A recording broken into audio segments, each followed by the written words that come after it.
अभी तो संजीव मुखिया, आप लोग खबर सुने हैं, नीट पेपर लीक के आरोपी थे संजीव मुखिया, उनको अभी बेल मिला है। 1 बजे पूरे देश के लोगों को जगा करके कौन आदमी झूठ बोलता है, इसी पे कार्रवाई नहीं हुई। हम मांग कर रहे हैं कि एनटीए को रद्द कीजिए। प्रधानमंत्री ने उस पर एक बात नहीं कही। धर्मेंद्र प्रधान का इस्तीफा क्यों नहीं होगा? रात में जब मोदी जी लाइव आकर के अपनी बात कहते हैं तो धर्मेंद्र प्रधान का नाम तक क्यों नहीं लेते हैं? बंद करेंगे, आज भी आंदोलन होगा, कल बिहार बंद रहेगा। परीक्षाएं लीक नहीं हो रही है, उसमें भी छात्र जानते हैं कि धांधली हुई है। सीएजी के रिपोर्ट के तो सरकार परवाह नहीं करती है। सीएजी ने पिछले साल का रिपोर्ट में कहा कि बिहार में जो सरकार ने पैसे निकाले खजाने से 71,000 करोड़ रुपए का सरकार ने हिसाब नहीं दिया, और वो आज तक वो रिपोर्ट वैसे ही पड़ा हुआ है, उस पर कोई कार्रवाई नहीं हुई। असल में सरकार सरकारी खजाने को चुनाव के दरमियान केवल बांटी नहीं है जनता के बीच में, केवल 10-10 हजार नहीं गया है, बल्कि उस खजाने से अथाह पैसा बीजेपी ने अपनी जेब में रखा, और आज उसी पैसे से ये लोग जाकर के बंगाल में और महाराष्ट्र में सांसद खरीद रहे हैं। पूरे देश में छात्र नौजवानों पर आरोप लगा रहा है कि सब आतंकवादी है, सब देशद्रोही है। कल हम देख रहे थे यहीं पे सदन के अंदर मंत्री हैं अभी रामकृपाल यादव जी, वो कह रहे हैं कि ये आतंकवादी हैं, ये देशद्रोही हैं। ये तो अद्भुत देश बनाने की कोशिश ये लोग कर रहे हैं कि जो सरकार से सहमत नहीं है वो आतंकवादी हो जाएगा। कल के डेट में कोई मीडिया अपनी बात कहेगा तो वो देशद्रोही हो जाएगा। कोई मुसलमान रहेगा, वो सरकार से नाराज है, वो अपनी कोई बात कह रहा है, उसको आप कह दें कि ये घुसपैठिया है, ये आतंकवादी है। दिल्ली में कोई पढ़ा लिखा नौजवान कह देगा तो टुकड़े टुकड़े गैंग है। तो सरकार डिसेंट को, असहमति को, आपत्तियों को अगर बर्दाश्त नहीं कर सकती है तो लोकतंत्र में ऐसी सरकार क्यों रहेगी? इस मामले को लेकर पीएम मोदी जी चुप्पी तोड़े हैं, लाइव आकर। वही बात है, रात में 1 बजे पूरे देश के लोगों को जगा करके कौन आदमी झूठ बोलता है? नरेंद्र मोदी के अलावा ये हिम्मत किसमें है? 1 बजे उठा के कह रहे हैं कि सारे जो नीट पेपर के आरोपी है सबको हमने जेल में डाल दिया। कहाँ जेल में डाला है? कौन आदमी जेल में अभी है?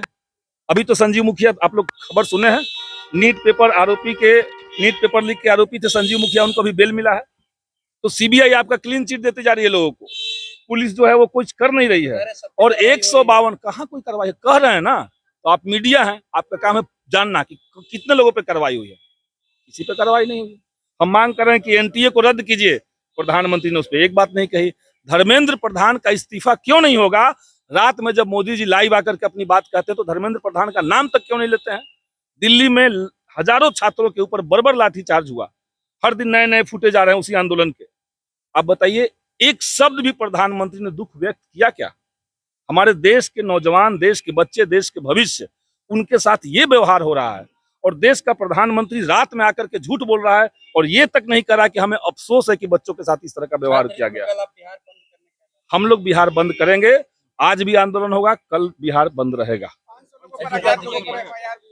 यही डराने की कोशिश, लेकिन उनको नहीं पता है कि जितने वो डराएंगे उतना ये आंदोलन और तेवर पकड़ता जाएगा और ज्यादा जाएगा। एकदम देखिएगा, हम लोग केवल यही कहेंगे आप लोग के चैनल के माध्यम से पूरे बिहार के नौजवानों का, कि आपका आक्रोश, सरकार से आपकी नाराजगी जायज है, लेकिन आंदोलन को अहिंसक तरीके से चलाएंगे और वही हमारे आंदोलन की ताकत होगी। हिंसात्मक रास्ता आप अपनाएंगे, सरकार आपके मुद्दे को डाइवर्ट करने के लिए बैठी हुई है। आप लड़ रहे हैं शिक्षा व्यवस्था को सुधारने के लिए, और सरकार आपको लड़वाने लगा देगी केस मुकदमा से बेल लेने के लिए। तो इसीलिए हम अपील सबसे करेंगे। छात्रों के आड़ में हिंसा फैलाया जा रहा है। कोई आड़ में नहीं है, सब छात्र ही हैं, कोई उसके आड़ में पीछे कोई खड़ा नहीं है। छात्रों के पीछे कोई नहीं है। छात्रों का आप समझ रहे हैं कितने समय से गुस्सा है। बिहार में 3 साल से बीएसएससी का फॉर्म निकला, 3 बार फॉर्म भरवा लिया गया, 4थे बार फॉर्म भरवाने की भी बात चल रही है, अभी तक परीक्षा नहीं ली गई है।